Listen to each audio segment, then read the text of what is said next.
Hello students, कैसे हैं आप सभी। 10+2 का इकोनॉमिक्स का इंडियन इकोनॉमी जो पार्ट है अपना, उसका जो चैप्टर चल रहा है अपना एग्रीकल्चर वाला, उसके अंदर दो टॉपिक हमने अभी तक कर लिए हैं, एग्रीकल्चर का इम्पोर्टेंस और फीचर्स। इसी में नेक्स्ट टॉपिक है अपना students problems of Indian agriculture की समस्याएं क्या हैं, प्रॉब्लम क्या हैं। तो इन प्रॉब्लम्स को हमने समझना है कि जो भारतीय कृषि है ना, खेती बाड़ी है, इसकी क्या समस्याएं हैं, क्या क्या इनके अंदर प्रॉब्लम्स हैं। तो इसके अंदर क्या रहेगा, Indian agriculture faces a host of problems, बहुत सारी समस्याएं हैं। It is owing to these problems that it continue to remain backward as well as stagnant. और ये समस्याएं इसे कहाँ ले जाती हैं, लगातार बैकवर्ड की तरफ और स्टैग्नेंट, गतिहीन। सम ऑफ द इस प्रकार है ये principal problems are as under. सबसे पहले लेक ऑफ मतलब कमी है किसकी, permanent means of irrigation. Irrigation मतलब सिंचाई के साधन, पानी देने के जो साधन हैं, स्थायी साधन, उनकी कमी है। तो सिंचाई के स्थायी साधनों की कमी। Crop farming in India is heavily dependent on rainfall, वर्षा ऋतु के ऊपर डिपेंड करती है। टॉपिक हम पढ़ चुके हैं। देखो ये ध्यान रखना स्टूडेंट्स, ये जो हम कर रहे हैं ना इंडियन इकोनॉमी, ये बड़ी ही ईजी है। ठीक है, कैसे, भारतीय अर्थव्यवस्था, क्योंकि हमने 10th के लेवल तक, 10th आपने कर ली है तो 10th के लेवल तक ये इतना इजी था, ये टॉपिक सब कुछ आप सीख के आ चुके हो। यहाँ के और उसका थोड़ा सा हल्का सा रिवीजन है, तो आप जल्दी इसको कैच करेंगे। तो इसके अंदर है कि ये वर्षा के ऊपर डिपेंड करता है। Permanent means of irrigation are extremely deficient, बहुत उनकी कमी है स्थायी साधनों की। Dependence on rainfall, rain water makes Indian agriculture extremely vulnerable, मतलब कमजोर बना देती है ये डिपेंडेंस ऑन रेन वाटर। वर्षा ऋतु की जो निर्भरता है ना, ये कृषि को कमजोर बना देती है। Good rainfall brings good harvest, अच्छा यदि वर्षा होगी तो अच्छी हम फसल निकालेंगे। ठीक है। Drought, while drought cause a substantial loss of output, otherwise क्या हो जाएगा, सूखा हो जाएगा। ठीक है। Stability in agriculture output require the permanent means of irrigation are developed across all parts the country, देश के सभी भागों के अंदर विकसित करना चाहिए इसको। नेक्स्ट है अपना, तो सबसे पहले तो क्या हो गया कि सिंचाई की जो स्थायी साधन है उनकी कमी। अगला है डेफिशिएंसी ऑफ फाइनेंस, मतलब वित्त की भी कमी है। वो कैसे है, deficiency of finance is another major problem facing Indian agriculture. भारतीय कृषि किसकी समस्या का सामना करते हैं सबसे ज्यादा, वित्त की कमी, पैसे की कमी। तो इसके अंदर ध्यान रखना आपकी जो महाजन लोग हैं, ठीक है, क्या कर रहे हैं, for bulk of their financial needs, जो किसानों की बहुत बड़ी वित्तीय जरूरतों के लिए the small farmers depend upon non institutional sources including mahajans, money lenders and the landlords. They charge very high rate of interest. ठीक है, वो क्या करते हैं, ब्याज का बहुत ज्यादा रेट लगाते हैं वो। Institutional finance is extremely scarce in relation to needs of the farmers. किसानों की जो आवश्यकता है ना, उसके संबंध में ये क्या है, इंस्टीट्यूशनल फाइनेंस बहुत कम है, दुर्लभ है। Lake of finance hinders growth of Indian agriculture, भारतीय कृषि की जो ग्रोथ होनी है, ठीक है, उसके अंदर क्या है, रुकावट है, बाधा एक प्रकार से, वित्त की कमी। तो एक विशेषता ये हो गई अपनी। अगला है कन्वेंशनल आउटलुक, मतलब परंपरागत दृष्टिकोण एक प्रकार से, कि हमने जो पुराने तरीके हैं ना उसी के हिसाब से हम काम कर रहे हैं, आधुनिकता का हम यूज कम कर रहे हैं, ये भी कारण है एक। Conventional outlook towards farming is yet another problem of Indian agriculture, आज तक बनी हुई समस्या है। डिस्पाइट इनोवेटिव फार्म टेक्नोलॉजी, ठीक है, जो नई इनोवेटिव, कुछ नवाचार, नई तकनीकें जो आई हैं, farm management practice, Indian ag farmer continues, भारतीय किसान लगातार क्या कर रहे हैं, टू रियली, मतलब निर्भर हैं किसके ऊपर, ऑन कन्वेंशनल विजडम, जो परंपरागत जो हथियार अपने पास, ताकत है, जो ज्ञान है, उसी को। He continues to consider farming more as a mean of subsistence and less as a business venture, एक प्रकार से बिजनेस का नहीं ले रहे वो, subsistence मतलब जीवन निर्वाह के लिए ही साधन मानते हैं इसको।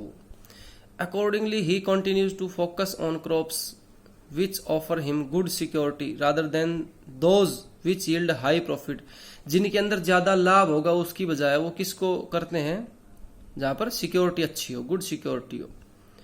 The typical Indian farmer is reluctant मतलब अनिच्छुक, उसकी इच्छा नहीं है, जो भारतीय किसान है, to grow as an entrepreneur, he avoids undertaking risk of profit, वो लाभ का जो है ना जोखिम उठाना पसंद नहीं करते हैं। वो बचते हैं उससे, बचते अवॉइड करते हैं उसको। स्मॉल एंड स्कैटर्स होल्डिंग, फिर यही पॉइंट आ गया। स्मॉल का मतलब क्या हो गया, छोटा। स्कैटर्ड का मतलब अस्त व्यस्त, मतलब जैसे ये नहीं बोलते भाई मेरा आधा किला उधर है, एक खेत उधर है, 1.5 खेत उधर है, मतलब टुकड़ों में बटे होना। तो उससे क्या होगा, holding in India are not only small but scattered as well, छोटी नहीं है लेकिन वो क्या है, अस्त व्यस्त है।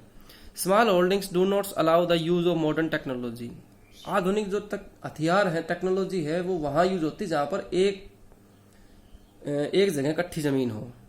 तो scattered holdings increase the cost of management, भाई मैनेजमेंट की कॉस्ट तो बढ़ेगी उससे, जिसके कारण क्या हो जाएगा, बैकवर्डनेस आ जाएगा और पोवर्टी ऑफ द फार्मर, किसानों की गरीबी हो जाएगी उससे। एक्सप्लॉयटेटिव एग्रेरियन रिलेशंस, जो संबंध है इनके, शोषणात्मक कृषि। Agrarian relations refer to the business relation between the landlords and the tenant, मतलब जो मालिक है और जो उसके अंदर काम करता है, किसान है, उन दोनों के बीच में जो संबंध है ना, वो भी कैसे हैं, शोषणात्मक संबंध उनके। Most landlords are absentee landlords, मतलब वो ज्यादा उसमें इंटरेस्ट नहीं रखते हैं। दे सेल्डम, वो कभी कभी डू फार्मिंग देमसेल्स, कभी कभी करते हैं वो। रेलिंग ऑन रेंटल इनकम, उस पर निर्भर करते हैं किसके ऊपर, जो रेंटल इनकम आती है उसके ऊपर। They tend to exploit their tenant, मतलब जो उनको एक्चुअल में जो टिलर जो काम कर रहे हैं जमीन के ऊपर, उनको बोलते हैं टेनेंट, जो उनको किराया देते हैं। By way of high rents and related charges, उच्च किराया होता है उनका बहुत ज्यादा। हैविंग पेड एक्सोर्बिटेंट, मतलब हद से ज्यादा किराया, बहुत ज्यादा वो पेड करते हैं। To the absentee landlords the tillers of the soil are left with little surplus for further investment, और उनके पास इन्वेस्टमेंट के लिए भी कुछ नहीं बचता है। फिर है अगला पॉइंट अपना लास्ट इसका, कि lack of organised marketing system. ये कह रहा है जो मार्केटिंग की प्रणाली है ना, सिस्टम है, वो उसमें क्या है, संगठित की कमी है। जो संगठित मार्केटिंग प्रणाली है ना, उसकी कमी है। ये कैसे भाई, a vast majority of the small farmers continue to sell their output in local markets at reduced rate, वो अपने स्थानीय बाजार के अंदर ही क्या करते हैं, बहुत कम कीमतों के ऊपर, रिड्यूस्ड रेट, कम कीमतों के ऊपर अपना फसलों को बेच देते हैं। To a large extent this is their compulsion, they are obliged to sell their produce to the mahajan, ठीक है, महाजन को वो बिक्री करने के लिए क्या होते हैं, आभारी होते हैं। And money lenders in return for the loans they raise from these middle man, और ये जो मिडल मैन होते हैं, मध्यस्थ होते हैं, यही चीजें क्या करते हैं, फायदा उठा जाते हैं। तो कहने का मतलब क्या हुआ स्टूडेंट्स, कि हमने पढ़ा है प्रॉब्लम्स ऑफ इंडियन एग्रीकल्चर। तो इसके पॉइंट पढ़े हैं, एक तो permanent means of irrigation, deficiency of finance है, कन्वेंशनल आउटलुक है, मतलब परंपरागत दृष्टिकोण, पुराने तरीके से काम होता है। स्मॉल एंड स्कैटर्ड होल्डिंग्स है, उनके संबंध है वो भी शोषणात्मक हैं। और लास्ट है अपना जो संगठित मार्केटिंग प्रणाली है ना, उसकी कमी है। अभी अगला टॉपिक है अपना कि एग्रेरियन रिफॉर्म्स, कृषि संबंधी जो सुधार हैं वो कौन से किए गए हैं, या रिफॉर्म्स इन इंडियन एग्रीकल्चर, भारतीय कृषि में सुधार कैसे कैसे। तो देखिए एक चार्ट बना रखा है स्टूडेंट्स, और ये चार्ट में से हम पहला टेक्निकल रिफॉर्म्स को आज डिस्कस करेंगे, बाकी दो को नेक्स्ट टॉपिक में डिस्कस करेंगे। तो ये जो टॉपिक है ना अपने, इन सब को हमने क्या करना है, सुधार के रूप में। तो देखिए सबसे पहले क्या कह रहा है, use of HYV high yielding variety seeds, वो बीज का प्रयोग करना जिनसे हाई यील्डिंग वेराइटी, ऐसी वेराइटी, ठीक है, उनकी किस्म, बीजों की किस्म कैसी होगी, हाई यील्डिंग, यील्ड का मतलब आय, अच्छी आय देने वाले, उच्च आय देने वाले जो किस्म के बीज हैं उनका प्रयोग करना। Since 1965 high yielding variety seeds have replaced the conventional variety, जो पुराने थे उसकी जगह पर। HYV seeds have led to a substantial rise in crop productivity. कौन कौन से, जैसे स्पेशली व्हीट है, बाजरा है, राइस है, मेज है, ज्वार है, कॉटन है, ये सारे के सारे। दिस ब्रेक थ्रू, इससे क्या हो गया, is popularly known as green revolution. ये महत्वपूर्ण खोज क्या कहलाई हमारी, हरित क्रांति कहलाई। National seeds corporation has been set up to promote the growth and distribution of HYV seeds. जो राष्ट्रीय बीज निगम है उन्होंने सेटअप कर दिया और प्रमोट कर दिया किसको, ग्रोथ के लिए और डिस्ट्रीब्यूशन के लिए। 2015-16 के अंदर nearly 304 lakh quintal of certified seeds were distributed among the country, देश के अंदर बांटा गया उसको। दूसरा है यूज ऑफ केमिकल फर्टिलाइजर्स, जो रासायनिक खाद है ना उसका प्रयोग करना। उससे क्या हो जाएगा, chemical fertilisers are being increasingly use to enhance productivity, सुधारना उसको, मतलब उत्पादकता को सुधारते हैं वो। Use of chemical fertilisers has considerably increased over time. In 2015-16 nearly 267.5 lakh tons of chemical fertilizers were used, मतलब रासायनिक खाद का प्रयोग किया गया। कहने का मतलब ये है, इनके लिए सुधार किए गए हैं ये। अगला है इंसेक्टिसाइड, पेस्टिसाइड का मतलब एक प्रकार से कीटनाशक हो गए। फसलों की सुरक्षा के लिए कीटनाशक, देखा होगा आपने भाई, ये फसलों के अंदर ये कीड़ा लग गया, ये नुकसान हो गया, तो वहां पर कीटनाशक दवाइयां छिड़कते हैं। ये देखिए ये स्प्रे हो रहा है जैसे पेस्टिसाइड्स फॉर क्रॉप प्रोटेक्शन। और जो HYV वीड्स है उसके कारण क्या कर रहा है ये, HYV seeds are and high crop productive, उत्पादन ज्यादा होता है उससे। अगला है यूज ऑफ इंसेक्ट, ये हमने हो ही लिया अपना डिस्कस, इंसेक्टिसाइड पेस्टिसाइड का यूज करना। फिर है साइंटिफिक फार्म मैनेजमेंट प्रैक्टिस, मतलब वैज्ञानिक तरीके से वैज्ञानिक अभ्यास करना किसका, खेतीबाड़ी के प्रबंध का।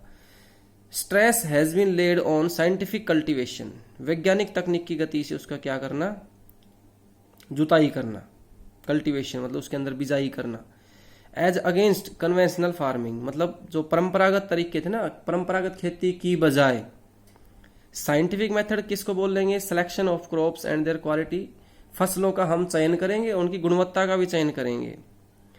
प्रिपरेशन ऑफ सॉइल, मिट्टी को तैयार करेंगे। Rotation of crops, rotation of crops का मतलब जैसे फॉर एग्जांपल लोकेलिटी की बात करके चले, अब की बार हमने गेहूं बो दिया, उससे अगली बार हमने सरसों बो दिया, फिर हमने गेहूं बो दिया, मतलब चेंज करके उसी जमीन के ऊपर, तो उससे क्या होता है, साइंटिफिक रीजन है ये, प्रोडक्टिविटी बढ़ती है उससे। सिलेक्शन ऑफ सीड्स, बीजों का चयन करना। And use of fertilisers besides others, इन सब के अलावा जो फर्टिलाइजर्स है हमारे पास, ठीक है, खाद बीज हैं, उनका भी हमने यूज करना है। और लास्ट है अपना students mechanised means of cultivation, जुताई के जो साधन है ना उनको यंत्रीकृत करना। वो कैसे भाई, several measures have been taken to spread the use of mechanised means of cultivation to enable the small farmers, छोटे किसानों को सक्षम बनाने के लिए। टू बाई एग्रीकल्चरल मशीन, जो मशीन खरीद सकें, कृषि के हथियार खरीद सकें। चीप क्रेडिट फैसिलिटीज, सस्ती उधार की सुविधाओं के साथ। Are provided by cooperative societies, सहकारी समितियों के द्वारा प्रोवाइड किया जाता है उनको। Small and marginal farmers agencies, छोटे और जो सीमांत किसान हैं हमारे, जो एजेंसीज हैं। Regional rural banks and commercial banks, ठीक है, RRB जो क्षेत्रीय ग्रामीण बैंक है और जो कमर्शियल बैंक है उनके द्वारा। In almost all state agro industries corporation have been set up for this purpose, इस पर्पज के लिए। ठीक है स्टूडेंट्स, ये हो गए अपने आज के लेक्चर में इतना ही। यदि आपको इनमें से कुछ समझ नहीं आता है, मैं लेक्चर के शुरू में भी बात करके चलता हूं और लास्ट में भी डिस्कस करता हूं, बीच में भी। यदि आपको कोई पॉइंट समझ नहीं आया है तो आप मेरे को फीडबैक दे सकते हैं कि सर ये पॉइंट समझ नहीं आया, इसको आप दोबारा डिस्कस करें, ये पॉइंट रह गया, ठीक है, तो हम आपको दोबारा डिस्कस करेंगे। यदि ये समझ आता जा रहा है आपके तो इसको नोट डाउन करते जाओ। जो इसके हेडिंग है, जैसे ये हेडिंग है, हो गया मेन हेडिंग है, इनको आपने माइंड में बिल्कुल अच्छे तरीके से तैयार रखना है। क्वेश्चन आ गया कि टेक्निकल रिफॉर्म्स कौन कौन से हैं, न्यू एग्रीकल्चरल स्ट्रेटजी क्या है, तो उसके अंदर ये पॉइंट्स है, तो ये पॉइंट लिख के इसके अंदर आपने एक्सप्लेन करना है उसको अपने तरीके से। ठीक है, थैंक यू स्टूडेंट्स।